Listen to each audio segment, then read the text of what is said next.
everyone! Ngayon ay nandito tayo sa Botanic Garden of Singapore. At napakalakas ng ulan. Ayun, pero gusto kong mag-relax sa lugar na to. Kaya kahit maulan, let's go! Titingnan muna natin itong direction kung saan ang tungo nito at susundan natin. Kahit na maulan, pero talagang ginaganahan tayong maglakad at mamasyal kasi nakaka-relax talaga. Ayun. Dito tayo dadaan. Walang katao-tao guys. Nakikita nyo. Ayun. Kasi nga nasa silungan sila. Nandun sa may bukana. At dito sa may pavilion, parang may mga nagpapasilong. Pupunta tayo doon. Liligo tayo, visitor services. So, dito. Liko-liko. Sarap. Sarap ng ulan.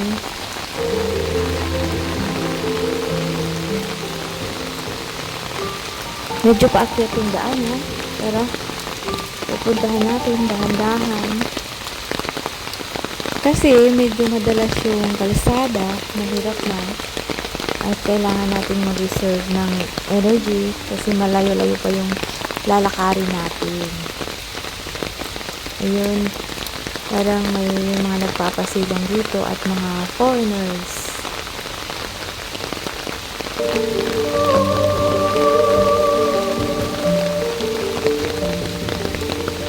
At dito na muna ako guys magpapatila ng ulan. Mamaya, didiretso tayo. At saka natin ipagpapatuloy yung ating pamamasyal dito sa kagubatan.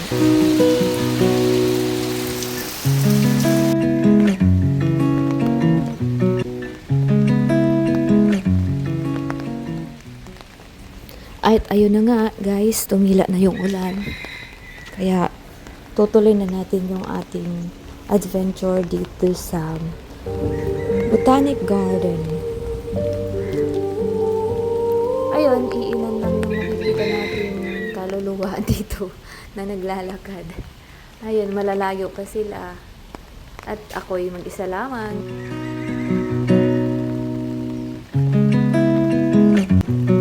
Ito yung pinakagusto kong lakad, yung mag-isa. Kasi hindi mo kailangang magmadali na yung kasama mo kung mabilis maglakad. Eh, siyempre, bibilis ka rin. Eh, kung mag-isa lang, eh, nasa sayo ang lahat ng control.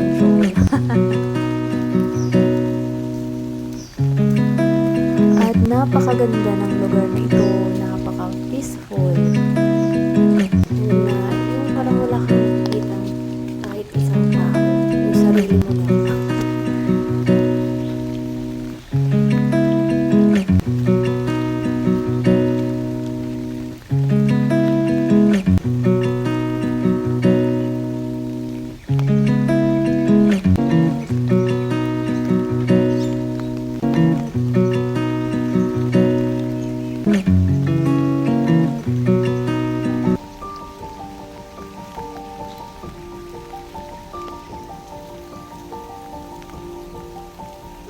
Yung lugar guys parang nakakatakot. Kaya kung ako ay natatakotin man siguro hindi ko kayang maglakad dito. Pero I'm not the one. Tuloy-tuloy pa rin tayo. Sarap maupo kung hindi maulan.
At parang ako'y napapagod na, kaya papasilong muna ako dito sa isang shelter.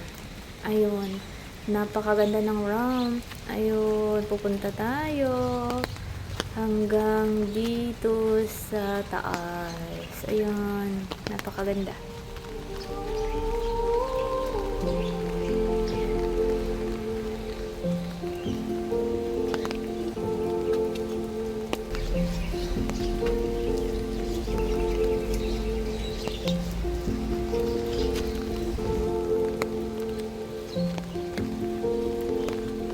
Paikot-ikot yung daan, kaya parang tingin natin ay napakalapit lang, pero pag tinahak na ay malayo pala. Ayun. At ito, malapit na tayo at parang walang katao-tao. Charan! Napakasarap tumambay ngayon dahil walang tao. Mag-isa lang ako. Ayun! Let's go! Kainan na! May pagkain tayong baon. At magbasa muna tayo ng instructions bago tumambay sa isang lugar, kasi baka maka-violate tayo ng mga regulations nila at magkaroon tayo ng fine nang hindi natin alam. Kaya ayun, tapos na tayong magbasa at wala naman sinabing bawal tumambay dito. Ang sabi lang dun ay mayroong mga visa. So, ayun na. And for the meantime, dito na lang muna yung ating adventure dahil magpapahinga muna ako at kakain ng aking baon. Iinat-inat dahil yung paa natin ay sumasakit na kakalakad. Okay, see you later on my next video. Bye-bye!